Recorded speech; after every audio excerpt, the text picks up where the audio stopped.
I realise that I'm quite late to covering this story. It broke at the end of November. It's now nearly the middle of December. I've had me edit me whoopsie for quite a while, being busy. I just haven't looked out for this news and I've just not spotted it. So let's be honest, my channel is pretty much 100% Autodesk focused. So most of my audience are going to be in some way either Autodesk users, working for Autodesk in the reseller channel, business owners, license owners. There's no way that in the long run this won't affect you in some way. And for some people it already has. For the majority, you might not notice anything different in the short term, but in the long term, definitely. So this is on the Mercury News website. It's all over the internet. I don't know how I missed it, but I've just picked this one because it's got some key facts in. And indeed, Autodesk to cut 1,150 jobs. And you might be thinking, well, that's just it's a lot of people, but surely it's a small number. It can't make that much of a difference. Oh, no. That is 13% of their entire staff have just been laid off in one swoop. Bearing in mind, last year in February, they laid off 925 employees. So in less than 2 years, they've laid off over 2,000 people, 20% of their workforce. That's not a good look. It's not a good look. Their share price took a hit. It's the least of our worries, but it doesn't look good. But Andrew Anagnos, the new CEO, he's coming out fighting, saying that it's being done for good reasons and for positive reasons. So I'm just going to pick out some things in this statement just to let you know what this is all about.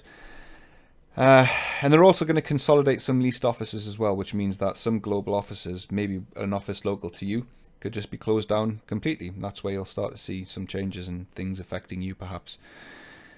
So yeah, Andrew or his team rounded up 1,150 people into a room, told them they're no longer required. You're now unemployed. Thank you very much for your hard work. And at the same time, announced solid third quarter results. The company reported 1.9 billion in annualized recurring revenue. That's just subscription income, which is up 24% over the previous year. So a solid quarter, revenue's up 24%, but thanks for your hard work. We're going to lay off 13% of the staff. That is a major stinger. I've personally never been made redundant, but I can imagine if you're being made redundant and you know the company's struggling, it's not going to be as bad. But when you know the company's coming out fighting and they're like, we're doing really well, we're doing this because everything's going good, we're trying to fix the situation, we're trying to fix ourselves internally whilst things are going good, I can't see that feeling very good for any one of those 1,150 people. So in recent years, the company's been moving from license sales to an online subscription model for its software. It's no secret that Autodesk want to be more like Adobe. They've got a hell of a long way to go before they're there. Personally, being an Adobe Creative Cloud full subscriber to the full suite, Adobe are light years ahead of Autodesk. Autodesk's licensing system and their online account management system is diabolical. It's dreadful.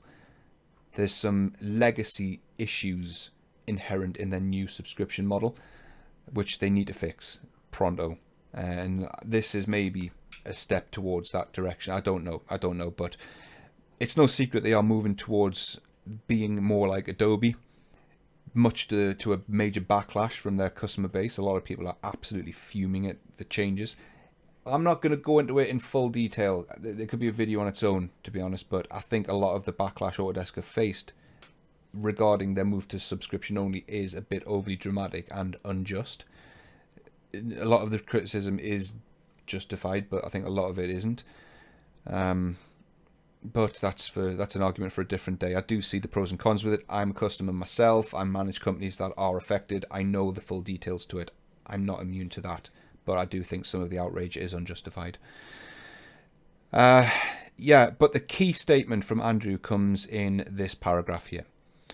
And that is, as we enter the growth phase of our model transition to being a subscription-based company, we need to rebalance investments to focus on our strategic priorities. Wow, has there ever been a more CEO spoken line? We need to rebalance investments to focus on strategic priorities. Essentially, they need to rebalance internally. They need to restructure internally to focus on where they're headed, is I think what he means there. But that's not the key bit. The key bit is here. This includes divesting from some areas and increasing our investment in others. Divesting in some areas means axing products. There's no two ways about it. divesting is axing, and it's already begun, because 2 days ago Autodesk announced that their Stingray game engine is to be axed. Now, this isn't going to affect many people who subscribe to my channel because it's a video game engine, but you may have come across this video because you just saw the title and you may be thinking, oh, what's this all about? Yeah, it's gone. Back in 2014, Autodesk, I think it was 2014, Autodesk acquired BitSquid because they wanted to compete in the game engine industry, which is fine. Autodesk had a perfect head start. They had an amazing sales pitch because 3D Studio Max and Maya are two of the biggest used applications in the video games industry for creating assets. So to have a games engine from Autodesk meant your game could be 100% within the Autodesk ecosystem. So that was an amazing pitch, but it just obviously hasn't worked out for them. Unity and Unreal Engine are the two main players in the game engine market, and Autodesk apparently, by the looks of it, just can't compete. So Stingray has been axed. And I think the way they've done this is a template for how all the other products are going to fall, which is quite scary because they only announced this on December the 11th and it's terminating on January the 7th. So when I say terminating, after January the 7th, Stingray will freeze at version 1.9. There's going to be no further development or bug fixes or any kind of work being done on Stingray as a product after that date. If your subscription ends after January the 7th, like say your subscription ends in May 2018, you can still use Stingray version 1.9 up until May, but then once your subscription ends, you can't renew it. The software just stops, which is one of the big criticisms Autodesk are facing from their customers regarding their subscription model. But yeah, all's not lost though. To their credit, I'm not going to give them much credit in this video, but to their credit, they have done quite a lot to help those customers out. So if you're a Stingray user, like a real user, you develop games and that's your livelihood, they are moving Stingray version 1.9 into Maya LT. So you can stop subscribing to Stingray, subscribe to Maya LT, and carry on using Stingray version 1.9. It just won't get any development into it at all. And fortunately, Maya LT is exactly the same price as Stingray. I don't know if that's been changed to align it because of this or whether it always was. I don't know. But it's roughly $250 a year, £250 a year. So that can only be a short-term solution though, because if there's no development whatsoever being put into Stingray, there's no way they can leave it in Maya LT indefinitely, because when Microsoft update Windows 10, when they remove support for Windows 7, Stingray is soon going to stop working. There's soon going to be a Windows update, .NET patch or something which will kill something in that application, and Autodesk aren't going to fix it.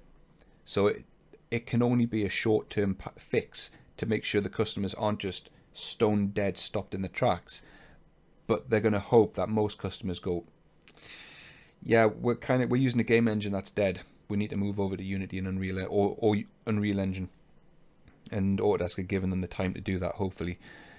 So this frequently asked questions page will detail pretty much everything that's going to happen. Can I subscribe after? No. What happens when my subscription expires after? You can keep using it until then. If my subscription's on auto renewal, what happens? It's cancelled. Can the new subscribers subscribe after? No. But it's pretty much dead afterwards. It'll freeze on version 1.9. Version 1.9 will be put in Maya LT, and that'll be a temporary thing. Autodesk have said that they're going to be working with Unity to better implement 3D Max in terms of porting assets backwards and forwards. So there's better integration between the major players in the game engine industry. But other than that, that's it for Stingray, and this is the start of it. If you head on over to Autodesk's discussion forums and just look at the amount of products that Autodesk have on offer, I can see multiple products in here that could be eligible for the axe. For example, Mudbox. Is there a place in the market for Mudbox when you've now got the likes of Blender and other third-party applications that do something just as well? Where does Mudbox fit into the Autodesk ecosystem? I don't know.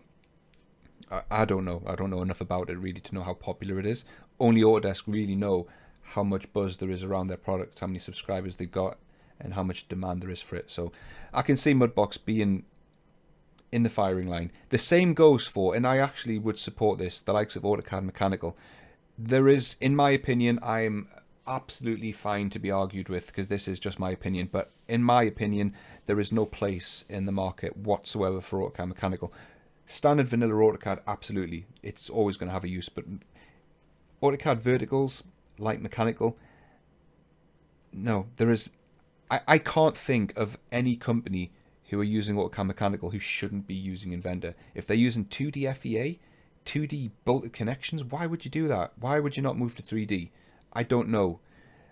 But if they do have a reason, that reason, it's got to be in the minority, and it's got to be not important enough really for Autodesk to not consider axing the likes of AutoCAD Mechanical. Same goes for AutoCAD Architecture. I mean, that's used in factory layouts and, you know, the factory design utilities. It was heavily integrated into that. But is it just something to tick a box? Is it just something there to, you know, we've got this workflow, but not many people use it? I don't know. But if they're seriously divesting in some areas, then these are the products that they're going to look at closely. I hope for selfish reasons they don't go for VRED, because on paper, VRED, it's a tough sell to stay in the portfolio, because they've got Max, they've got Maya, then you've also got Keyshot, you've got Blender, you've got Octane, you've got all these third-party renderers that do a superb job at rendering. VRED has some unique abilities. It has some unique VR capabilities. It's got some unique rendering abilities. But on paper, is a CEO going to notice those and take those into consideration when it comes to saving the company massive amounts of money? I bloody hope so. I hope so. So yeah, expect some of these products on here to fall under the axe in the same way as Stingray went. And finally, that was going to be it for this video. Until last night, where I saw something that was really quite shocking, and I'm not sure still what to make of it. I know what my initial reaction and response is, but I don't know whether I'm right or wrong. But take into consideration that Autodesk have just laid off 1,150 people. These people could still be packing their desks. They might not have left yet. They might be building up to be unemployed. They've been told that they're going to be unemployed. And in that period, 2 weeks after being told that, Autodesk upload this to their YouTube channel. Start your career at Autodesk. Now, this is a video aimed at students. It's aimed at getting the attention of students for interns and apprenticeships. Does that matter though? How disrespectful and insensitive is it to create this message only 2 weeks after laying off 1,150 people? Personally, I think there should be an extra 2 words up here. Should you? Or would you? Because Autodesk at the moment, on face value, from an outsider looking in, seems like quite a volatile company to work for. They've historically had quite a notoriously difficult time with staff retention and redundancies. They seem to take on a lot of people who don't really have a function. They're just either professional PowerPoint specialists peddling corporate messages. They'll show up I've had them show up at the companies I work for with a briefcase and a projector, and they're just talking the corporate message. We can do this, the Internet of Things, and we can Autodesk envisage a future of blah blah blah blah blah. And it's like, great, you're just saying words. What are you going to do? Well, we can refer you off to a reseller who will write a program for you. It's like, so what was the point in you? I don't know. Customer success managers, customer success engineers, all kinds of weird positions that Autodesk have created, which they end up binning. And it just makes for a high staff turnover and results in these huge culls. I mean, it's probably not the result. It's not the cause, but, you know, it's part of the problem. But they've always been a volatile company for redundancies. So really, right now, I would not want to work at Autodesk at this very moment in time, especially not 2 weeks after such a huge restructure, which is done for the right reasons, as they say. They said they're restructuring because they're trying to fix things whilst things are going good. They're not knee-jerk reactions to something that's, you know, negative. Nevertheless, that's not going to make any difference to any of the 1,150 people. Now, people that work at Autodesk, I don't know how, but they are inhumanly professional. Like, their professional, their levels of professionalism is just ridiculous. So you'll probably not get any of them coming out and verbally saying, I'm unhappy, I'm pissed, I'm really not happy with how this went down. They're just so professional. I don't know what happens. They'll get an injection of professionalism or something on day one of their job at Autodesk. I don't know. But they can't surely be happy at this. They surely don't care that it's, you know, when they're looking at struggling to pay the mortgage, are they going to go, it's fine, it's fine. It was, they're getting students in instead to do my job, you know, cheap labor coming in, and it's all going to be fine. It was for the best. I don't think so. I honestly don't think so. I just thought this video was insensitive and disrespectful to the majority of those people that have been laid off. I know the company has to go on. Things have to move on. Things must march on. They're not going to lie stagnant after a restructure. They do need to progress, but too soon? Start your career at Autodesk?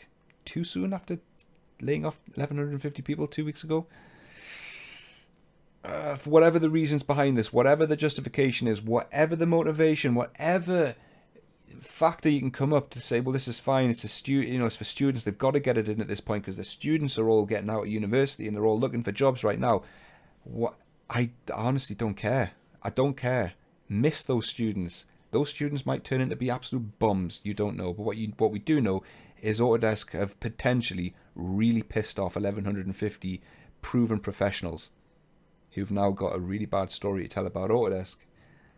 And that's worse than missing out on a few students, in my opinion. Anyway, that's it. I just thought that was something questionable, really questionable. And looking at the comments on this video, I'm not the only one actually. When it first went live, it had like 10 views or something. I was like, whoa, what? What? Anyway, guys, that's it for this one. Just quick news video, quick. Well, probably not, but yeah, I'll see you in the next one. Doodles.